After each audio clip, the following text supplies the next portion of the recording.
성막벽은 성도 한 사람 한 사람을 의미한다고 했고, 성막이 조립되기 위해서 끈으로 다른 벽들과 연결되어지고 연합되어져야 된다. 그래서 그 끈은 그리스도의 사랑의 끈이다라는 것을 우리가 공부를 했습니다. 자, 여러분들 저기 사진에 보이는 성막을 이제 우리가 벽을 돼 있고 그 위를 보면 덮개가 씌워져 있는 것을 보게 됩니다. 성막 내부를 보온하고 바람과 또 비로부터 이 성소와 지성소를 보호하기 위해서 덮개를 씌웠던 것입니다. 그런데 이 덮개는 하나로만 덮어진 것이 아니라 4겹의 덮개로 씌워져 있다는 거죠. 그래서 이 4개의 덮개가 바로 또 이 성막 전체가 예수 그리스도를 상징하고 있는 것처럼 예수 그리스도의 사역과 예수 그리스도의 정체성을 이 4개의 덮개가 드러내고 있다라는 것을 우리가 알아야 됩니다. 그런데 여러분들 아시다시피 성막은 광야에서 운반되어지는 조립식이었죠. 그렇기 때문에 이 덮개 역시 하나의 큰 천으로 된 것이 아니라 연결되어졌다는 것입니다. 길이 12m, 넓이 1.8m의 휘장 10개를 연결해서 사용하는데 이 동시에 접는 것과 보관이 용이하도록 5개를 연결한 2개로 만들었다. 이렇게 설명이 되어져 있지요. 그 다음에 양쪽에 청색실로 50개씩의 고리를 만들어서 금고리를 만들어 바닥에 고정하는 핀 역할을 했다. 이렇게 말하고 있는 것입니다. 그러면 이제 덮개 하나씩을 우리가 살펴보게 될 텐데요. 다음 사진으로 넘어가 보십시다. 이게 지금 덮개가 씌워지지 않은 상태이죠. 자, 그 다음 사진으로 넘어가 보면, 자, 이렇게 원래는 4개를 이렇게 층층이 안 해놨겠죠. 한 겹으로 해놨겠지만 여러분들에게 설명이 용이하도록 이렇게 분리를 좀 해놓은 것입니다. 자, 그러면 제1덮개가 맨 밑바닥에 들어가는 첫 번째 씌워지는 덮개예요. 그래서 이 덮개 중에서 제사장이 지성소 안으로 성소 안으로 들어갔을 때에 유일하게 볼 수 있는 덮개가 바로 제1덮개 이게 된 것입니다. 그런데 오늘 본문 말씀에 어떻게 되어 있냐면 흰색 배실 위에다가 여러분들 기억나시죠? 울타리에도 문이 있었죠. 거기에 4가지의 색깔로 그리스도를 드러낸 것처럼 이 성막을 덮는 제1덮개도 흰색 배실 천을 기본으로 해서 오늘 성경에 보니까 청색과 자색과 홍색 실로 수놓아라 이렇게 되어져 있고요. 그 다음에 제사장이 밑에서 위에 천장을 봤을 때 또 모양이 수놓아져 있는 게 뭐냐면 그룹이 수놓아져 있다 이렇게 말합니다. 여기서 말하는 이 그룹이라는 것은 우리가 아는 어떤 그룹을 많은 사람들이 모여 있는 그룹을 말하는 게 아니라 천사들을 말할 때 성경에서 그룹이라는 단어를 사용합니다. 그래서 천상에서 하나님을 섬기는 천사들의 모습을 거기에다가 수놓았다는 것이죠. 자, 그러면 각각의 색깔에 우리가 복습을 한번 해보십시다. 어떤 의미가 있을까? 먼저 청색은 하늘색을 의미하는 것입니다. 그래서 그리스도의 보좌가 하늘에서 있고 우리 예수님의 근원은 땅에서부터 오신 분이 아니라 하늘에서부터 오신 분이다. 이런 의미를 청색실이 담고 있다는 것입니다. 자, 계시록 4장 2절 읽어봅니다. 시작. 내가 곧 성령에 감동되었더니 보라 하늘에 보좌를 베풀었고 그 보좌 위에 앉으신 이가 있는데 라고 되어 있습니다. 더불어 이 청색은 물의 색깔이지요. 그래서 생명수이신 예수 그리스도를 상징한다. 죽은 자를 살리시는 생명의 물이신 예수 그리스도를 상징한다. 계시록 22장 17절 시작. 성령과 신부가 말씀하시기를 오라 하시는도다. 듣는 자도 오라 할 것이요 목마른 자도 올 것이요 또 원하는 자는 값없이 생명수를 받으리라 하시니라. 그래서 청색은 그리스도의 보호자가 하늘로부터 오는 것이고 또 생명수이신 예수 그리스도를 드러낸다. 자, 홍색은 예수님의 흘리신 피를 의미한다라고 했죠. 요한복음 6장 54절 시작. 내 살을 먹고 내 피를 마시는 자는 영생을 가졌고 마지막 날에 내가 그를 다시 살리리라 이렇게 되어 있습니다. 자, 자색은 어떤 색깔이라 그랬어요? 옛날 로마 시대에도 왕과 귀족들만이 입을 수 있는 보라색, 자색의 옷이었다고 해서 이 자색은 그리스도의 왕되심을 의미한다고 그랬습니다. 히브리서 1장 8절입니다. 시작. 아들에 관하여는 하나님이여 주의 보호자는 영영하며 주의 나라의 규는 공평한 규니이다. 규라는 것은 왕이 들고 있는 지휘봉이었던 것이죠. 그래서 여러분들 보세요. 자, 제일 맨 밑에 깔려있는 제1덕계에 이렇게 네 가지의 색깔로 수놓아져 있는 것이 그리스도의 이러한 모습들을 상징하고 있다라는 것입니다. 자, 그럼 마지막으로 이 베이스는 흰 천이라고 그랬죠. 그럼 흰색이 의미하는 게 뭐죠? 지난번에도 우리가 공부했지만 그리스도의 흠도 없고 점도 없으신 완전한 의로우심을 의미한다고 그랬어요. 베드로전서 3장 18절입니다. 시작. 그리스도께서도 단번에 죄를 위하여 죽으사 의인으로서 불의한 자를 대신하셨으니 이렇게 되어 있습니다. 의인으로서 불의한 자를 대신하셨으니 라고 되어 있지요. 그 다음에 이 흰색이 또 의미하는 게 뭐냐면 예수님께서 부활하셨을 때에 베드로가 그 무덤 안에 들어가 보니까 유일하게 남겨져 있던 게 뭐죠? 예수님의 시신을 감쌌던 흰 세마포 옷이 남겨져 있었습니다. 그래서 이것은 그리스도의 부활을 의미하기도 합니다. 누가복음 24장 12절입니다. 시작. 베드로는 일어나 무덤에 달려가서 구부려 들여다보니 세마포만 보이는지라 그 된 일을 놀랍게 여기며 집으로 돌아가니라 이렇게 되어 있습니다. 자, 이렇게 해서 여러분들 제일 먼저 이 성막을 덮고 있는 덮개에 대해서 살펴봤습니다. 자, 그러면 이제 두 번째 성막을 덮개를 보게 될 터인데 여러분들 지금 색깔이 어떻게 보이죠? 하얀색으로 보이죠? 다양한 색깔, 그 다음에 흰색으로 되어 있습니다. 근데 이 두 번째 덮개는 뭘로 만들었냐면 염소털로 만들었어요. 자, 출애굽기 아까 26장 6절까지 읽었는데 7절을 읽어봅니다. 시작. 그 성막을 덮는 막 곧 휘장을 염소털로 만들되 11복을 만들지며 이렇게 되어 있어요. 근데 염소 그러면 벌써 여러분들 어때요? 부정적인 이미지가 먼저 떠오르죠. 왜냐하면 예수님께서 마지막 날 오실 때에 양과 염소를 구별하시겠다고 그랬어요. 이게 멀찌감치 떨어져가지고 양무리와 염소무리가 섞여 있으면 양이 염소 같고 염소가 양 같은데 예수님이 마지막 종말에 오셔서 양은 오른편으로 염소는 왼편으로 구별하셔서 이 염소로 불리우는 불신자들, 의심하는 자들은 심판에 던져버리시겠다 이렇게 말씀하셨어요. 그래서 우리 그리스도인들에게 이 염소는 부정적인 의미로 각인이 되어 있는 경우가 많아요.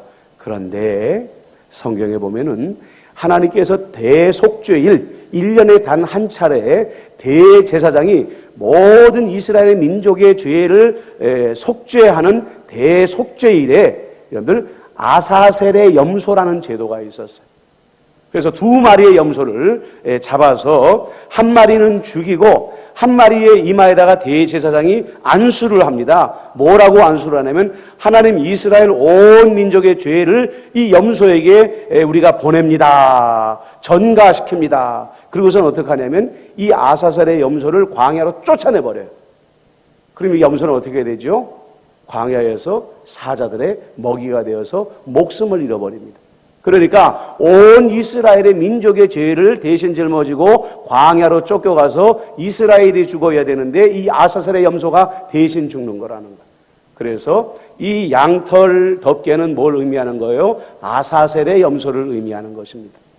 자, 그래서 레위기 16장 8절로 10절 읽어봅니다. 시작. 두 염소를 위하여 제비 뽑되 한 제비는 여호와를 위하고 한 제비는 아사셀을 위하여 할지며 아론은 여호와를 위하여 제비 뽑은 염소를 속죄제로 드리고 아사셀을 위하여 제비 뽑은 염소는 산채로 여호와 앞에 두었다가 그것으로 속죄하고 아사셀을 위하여 광야로 보내라. 자, 그런데 이 아사셀이 뭐냐? 에즈와 아잘의 합성인데 떠나보내는 염소, 험한 절벽, 완전한 멸망 이런 의미를 가지고 있다는 거예요. 그러니까 여러분들 피 흘린 죄는 피만으로 대속할 수 있다. 레위기에 나와 있죠. 그러니까 피 흘린 죄를 지은 사람들의 피를 흘려야 되는데 그 저주를 이 염소에게 전가시켜 가지고 이 염소로 하여금 우리가 받아야 될 저주를 대신 받게 한다는 의미가 있어요. 자, 그러면 이 아사셀의 염소가 상징하는 게 누굴까요? 예수 그리스도이시죠.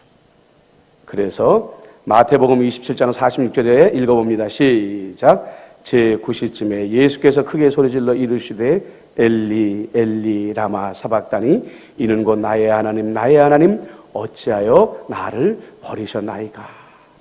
아사셀의 어린 염소가 정말 집주인에게 안전하게 보호받고 먹이를 공급받고 잘 자라나다가 어느 날 갑자기 사람들의 모든 저주를 다 짊어지고 쫓겨나는 것처럼 예수님께서 나무 아래 달린 자마다 저주받은 자니라 성경에 나와 있는데, 그 말씀 그대로 우리가 받아야 될 저주를 아사셀의 염소이신 예수님께서 받음으로 말미암아 내 대신 예수 그리스도가 저주를 짊어지신 것을 저 흰 염소털이 상징하고 있다는 것입니다. 자, 그 다음에 이제 세 번째 덮개로 우리가 넘어가 보겠습니다. 세 번째 덮개는 그 재료가 뭐라고요?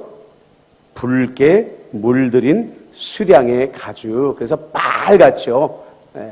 그냥 가죽이 아니라, 그냥 수량의 가죽이 아니라 반드시 붉게 물들인 수량의 가죽으로 해라. 자, 여러분, 성경에 최초로 등장하는 가죽이 언제 나와요? 에덴 동산에서 나와요. 왜 가죽이 등장하느냐? 아담과 하와가 선악과를 먹고 나니까 그전에는 모르던 수치라는 감정을 알게 되었어요. 그래가지고 벗은 몸이 수치스럽다 그래서 나무 사이에 숨어버렸죠. 그래서 하나님께서 그들의 수치를 덮어주시기 위하여 아담과 하와가 만든 가죽이 아니라 하나님께서 하나님의 손으로 짐승을 잡아서 그 생명을 빼앗고 하나님의 손으로 그 가죽을 벗겨서 가죽옷을 입혀서 아담과 하와의 수치를 가려줍니다. 이 가죽옷이 의미하는 게 뭘까? 예수 그리스도이시다는 거예요. 우리를 대신하여 피 흘리는 속죄의 제사를 하나님께 드림으로 말미암아 죄 지은 우리의 수치를 덮어주셨다. 그 가죽옷은 예수 그리스도를 상징하는 거예요. 그래서 여러분들 순양의 가죽을 벗겨서 그저 덮어 씌워놓을 수도 있지만 예수 그리스도의 이 피 흘리심을 강조하기 위하여 붉게 물들여서 그리스도의 피 흘리심을 상징하도록 그렇게 만들었다는 거예요. 자, 그런데 보세요, 여러분들. 제사장이 볼 때에 성소에 들어가게 되면 네 가지의 다채로운 색깔로 염색한 자색과 홍색과 청색과 흰색의 천장만 바라보게 될 거예요. 그 위에 염소털이 덮이게 되어지고 그 다음에 이 세 번째의 덮개가 덮여지기 때문에 여러분들 밑에서 위를 보면 이 세 번째의 덮개가 보여질까요? 안 보여질까요? 안 보이죠. 투시의 능력을 가지지 않은 사람은 절대로 볼 수가 없는 거죠. 그러나 보이지 않음에도 불구하고 그리스도의 피 흘린 속죄의 은혜가 나도 모르는 사이에 나의 수치를 가리고 덮고 있다는 이야기예요. 오늘 우리가 여러분들 예수 그리스도의 피 흘리신 십자가의 사건을 우리의 눈으로 목격할 수가 없습니다. 보이지 않아요. 그러나 보이지 않는 그리스도의 보혈의 속죄가 여전히 우리를 돕고 있기 때문에 우리는 오늘도 여전히 의인이라 칭함을 받을 수 있다. 우리의 죄가 가려지고 우리의 허물이 가려짐으로 말미암아 하나님 앞에는 우리가 의인으로 드러날 수가 있다는 것이죠. 자, 이것을 우리가 아는 것이 중요한 게 뭐냐? 사람들은 보이는 것에 집착하고 보이는 것만 믿으려고 하고 보이는 것에만 관심을 가지려고 한다는 거예요. 우리가 왜 기도의 자리로 날마다 나가야 될까? 그것은 바로 보이지 않는 그리스도의 이 피의 은혜, 이 은혜에 우리가 날마다 경험되어지고 날마다 그 은혜를 우리가 바라보기 위함이라는 거예요. 하루라도 여러분들 한 시간이라도 여러분들 이 속죄의 은혜를 잃어버리게 되면 우리 마음에 감사가 사라져버리고 감격이 사라져버리게 되더라는 거죠. 그래서 여러분들 여러 겹으로 감싸져 있지만 우리의 육신의 눈으로는 볼 수 없지만 보혈의 피의 공로가 나를 덮고 있습니다. 이것을 여러분들 기도하는 가운데에 목격하시고 기도 가운데에 경험하심으로 말미암아 여러분들은 십자가의 은혜 가운데에 날마다 감사와 감격으로 살아가시기를 주님의 이름으로 축복합니다. 자, 마지막이에요. 이제 마지막에 네 번째 덮개는 해달로 만들려고 그랬어요. 가장 이제 여러분들 보시는 것처럼 이 성막의 덮개 가운데에 바깥으로 드러나는, 겉으로 드러나는 그런 가죽이 바로 덮개가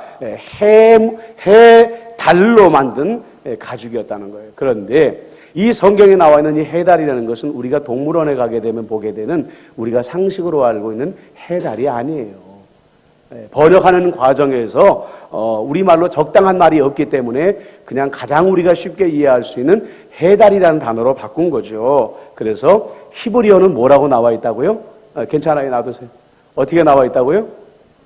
타하시.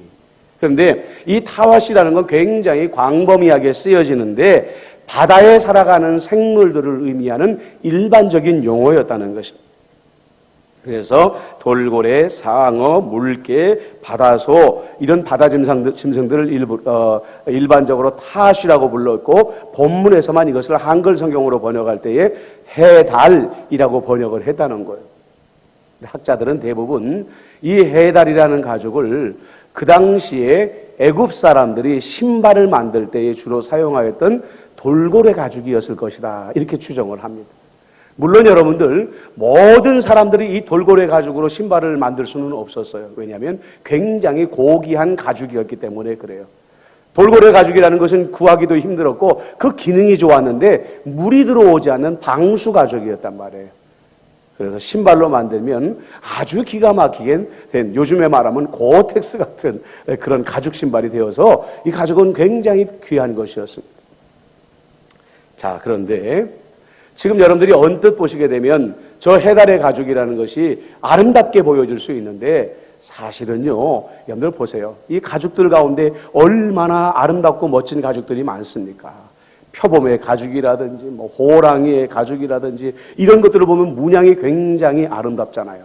우리 정매의 권사님들 또 딱 그 얘기 하려니까 이 표범의 가죽을 탁 또 입고 오셨잖아요. 얼마나 멋져요. 그런데 이 돌고래의 가죽이라든지 바다생물의 가죽이라는 건요, 방수의 기능은 있는 유용한 기능은 가지고 있을지 몰라도 정말 성막이라는 하나님의 임재를 겉으로 드러내기에는 그 모양이 형편없는 것이라는 거죠. 아름답지 않다는 거예요. 그러면 왜 아름답지 않은 해달의 가죽을 사용했을까? 물론 우리가 이제까지 살펴본 것처럼 이 성막을 비로부터 보호하기 위한 방수의 기능이 있기 때문에 이 타하시를 사용한 건 맞아요. 그런데 한 가지 의미가 더 있다는 것입니다.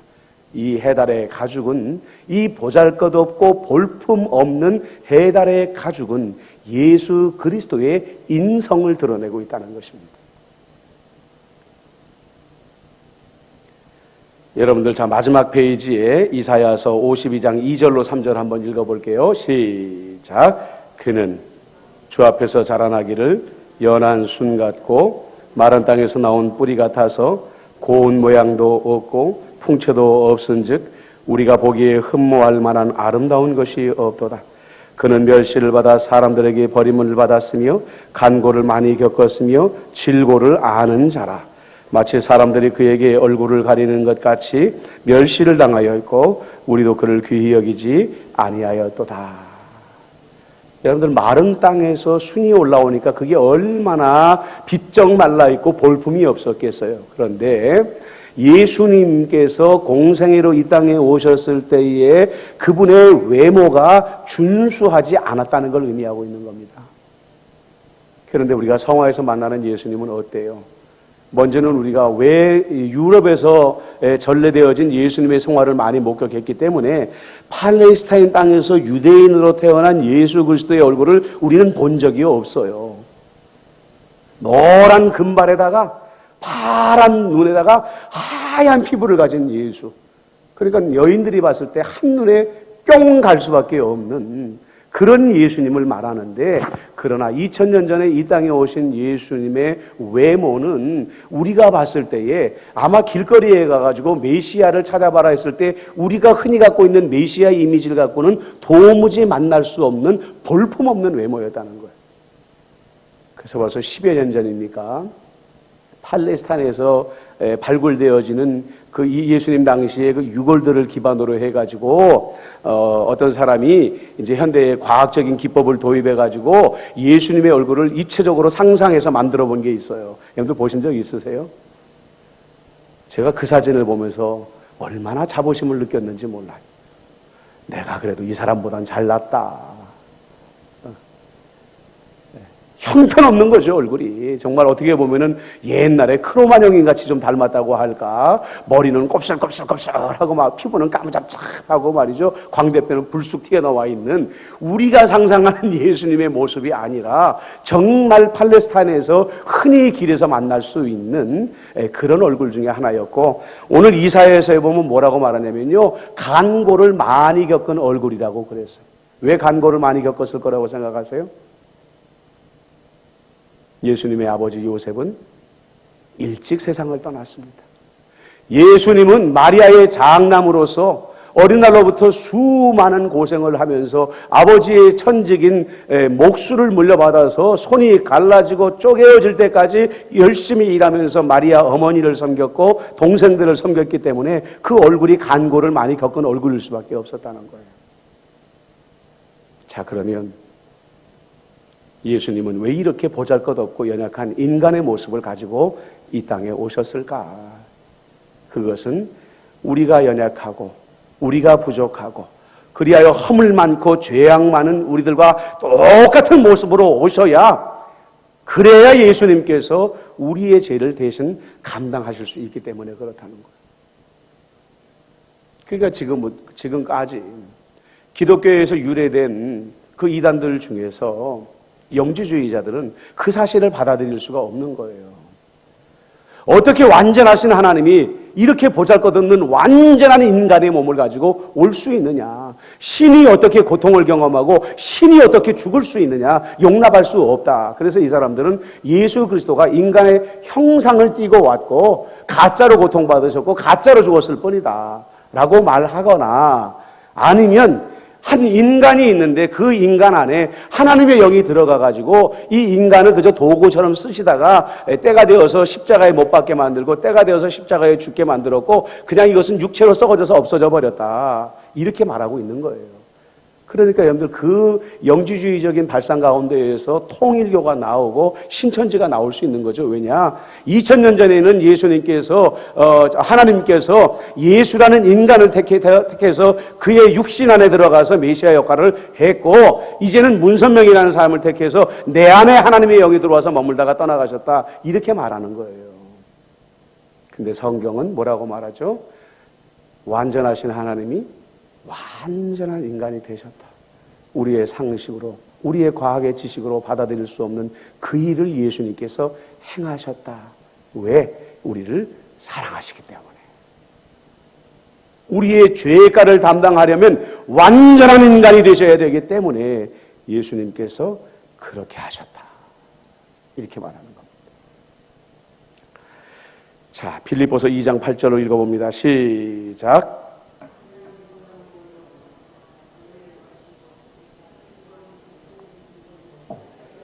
십자가에 죽으십니다. 자, 이제 여기서 우리가 마지막으로 한 가지 더 생각할 게 있습니다. 아까도 말씀을 드렸지만 돌고래 가죽이라는 건 상당히 그 당시로서는 귀중한 가죽이었습니다. 노예로 살던 이스라엘 사람들이 손에 넣을 수 없는 그런 가죽이었죠. 그러면 어떻게 얻었을까? 우리가 아는 것처럼 이스라엘이 애굽에서 출애굽을 할 때에 400년 동안 밀림 체불 임금을 받도록 하나님이 하셨어요. 그래서 애굽의 집에 가서 너희들이 은금 패물을 구하면 그 사람들이 내어줄 것이다 그랬죠. 그래서 이 돌고래 가족은 아마 애굽 사람들에게 은금 패물을 받는 과정 속에서 그들이 손에 넣게 되었을 것이라는 겁니다. 그런데 사실요, 은금 패물보다도 광야의 40년 생활 동안에 이스라엘 민족에게 절대적으로 필요한 건 바로 이 돌고래 가죽이었을 거라는 거예요. 풀밭을 맨발로 뛰어다녀도요, 발이 다칩니다. 상합니다. 하물며 뜨거운 모래밭 위를 걷거나 돌짝밭길을 걸을 때에 맨발로 걷는다는 것은 여러분들 상상할 수 없는 일이에요. 그렇기 때문에 이 돌고래 가죽은 이 광야에서 이스라엘 사람들의 발을 보호할 수 있는 유일한 도구였다는 거예요. 그래서 사실은 무엇과도 바꿀 수 없는 그런 보물 중의 보물이 바로 이 돌고래 가죽, 이 해달의 가죽이었다는 거예요. 내 하나님은 그 가족을 가져와라. 자, 여러분들 여기서 생각나는 게 뭐예요? 성막 앞에 성막에 들어가기 전에 물두멍이 있었습니다. 그 물두멍의 재료가 뭐예요? 놋입니다.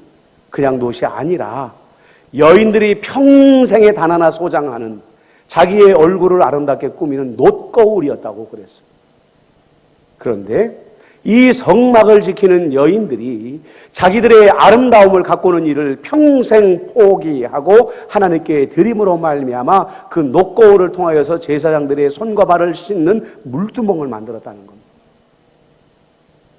마찬가지로 이스라엘 사람들이 지금 하나님 앞에 해달의 가죽이거나 아니면 돌고래의 가죽을 하나님께 드리는 것은요, 하나님 나는 가나안 땅에 들어갈 때까지 맨발로 광야길을 걷겠습니다라는 각오와 희생의 결단이 없으면 하나님께 드릴 수 없는 것이라는 거예요.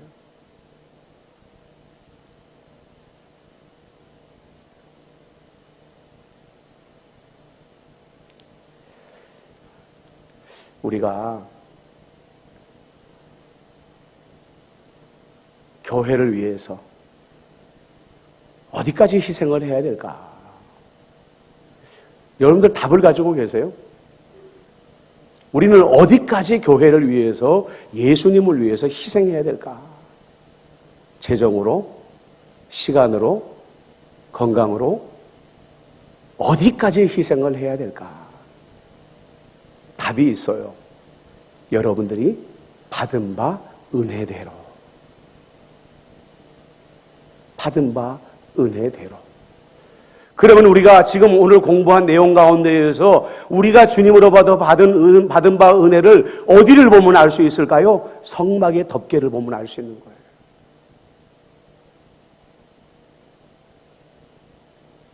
생각나십니까? 배실과 청색실과 홍색실과 자색실이 드러나는 예수 그리스도. 염소털로 만든 아사셀 염소였던 예수 그리스도. 그 몸에 있는 물과 피를 다 쏟으셔서 순양의 가죽을 붉게 문드린 예수 그리스도의 희생. 해달의 가죽처럼 인간의 연약한 모습을 가지고 오셔서 사람들에게 조롱당하시고 비난당하시면서 끝까지 우리의 허물을 덮어주셨던 예수 그리스도의 그 은혜 받은 바대로, 그 감사와 감격대로 우리 성도들은 주님께 드려야 된다는 거예요. 그게 바로 우리의 놋거울이 되어지는 것이고요, 그게 바로 우리의 돌고래 가죽이 되어져야 된다는 겁니다.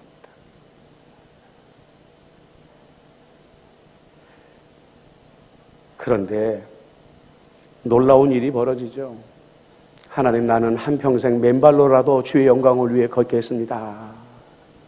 이렇게 결단했는데 그들이 이스라엘이 40년 동안의 광야를 걷고 떠걸어서 여러분들 요단강 앞에 서게 되었을 때 그들이 하나님 앞에 어떤 고백을 가지게 됩니까? 우리 맨 마지막에 신명기 8장 4절을 같이 한번 읽어보겠습니다. 시작.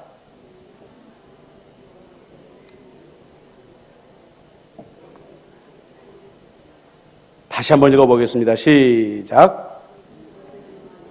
내 의복이 헤어지지 아니하였고 내 발이 부르트지 아니하였느니라. 한 번 신은 신이, 여러분들 요즘같이 기능성이 강화되어져 가지고요, 요즘 한 번 신발 신으면은 뭐 몇 년을 신어도 헤어져서 버리는 경우는 없잖아요. 근데 단지 가죽으로 만들어서 밑바닥을 뭐 나무든지 뭐 아니면 또 다른 가죽을 덧대어서 만든 그 허술한 신발이 여러분들 몇 달을 걸으면 다 헤어지고 바닥이 드러나야 되는 것이 원칙이 아니겠습니까? 그런데 하나님께 한 번 가죽을 바치고 또 다른 신발을 만들 수 없는 이스라엘 사람들의 발이 부르트지 않았다는 것은 그 가죽 신발이 헤어지지 아니하고 여러분들 요단강 갈 때까지 하나님께서 붙잡아 주셨다는 거예요. 우리가 드릴 때 염려하는 것이 있어요. 드리고 나서 나에게 아무것도 없으면 뭐 하지? 어떻게 하지? 나는 내일 무엇을 먹지? 나는 내일 무엇을 입어야 되지? 나는 내일 어디에 머물러야 되지? 우리는 염려하지만 믿음으로 드리면, 믿음으로 드린 자의 삶은 누가 책임지신다고요? 하나님이 책임지신다는 것. 자, 말씀을 정리합니다. 오늘은 성막의 덮개에 대해서 공부를 했어요. 성막의 덮개는 몇 개로 되어 있다고요? 4개로 되어 있어요. 첫 번째 덮막은 덮개는 예수 그리스도의 신성과 예수 그리스도의 정체성을 드러내는 것이라고 했고요. 두 번째의 흰 염소털은 아사셀, 예수님을 드러내는 것이라고 했고요. 세 번째의 붉은 물들인 순양의 가죽은 예수 그리스도의 십자가의 피를 의미한다고 했고요. 마지막 해달의 가죽은 그리스도의 인성을 드러낸다고 했습니다. 여러분들 이 시간에 우리가 기도할 때에 정말로 내 죄를 덮고 있는 이 예수님의 은혜가 날마다 내 안에 경험되어지고 날마다 깨달아지게 해주세요. 여러분들 기도하시길 바랍니다. 그리고 우리가 주님께 받은 은혜에 대하여 주님께 드리고자 할 때에 기꺼이 드리는 마음으로 내가 아끼고 내가 소중히 여기는 것 아낌없이 믿음으로 드릴 수 있게 해주세요. 여러분들 이 시간에 주신 말씀 생각하면서 잠시 한번 기도하도록 하겠습니다. 기도합니다.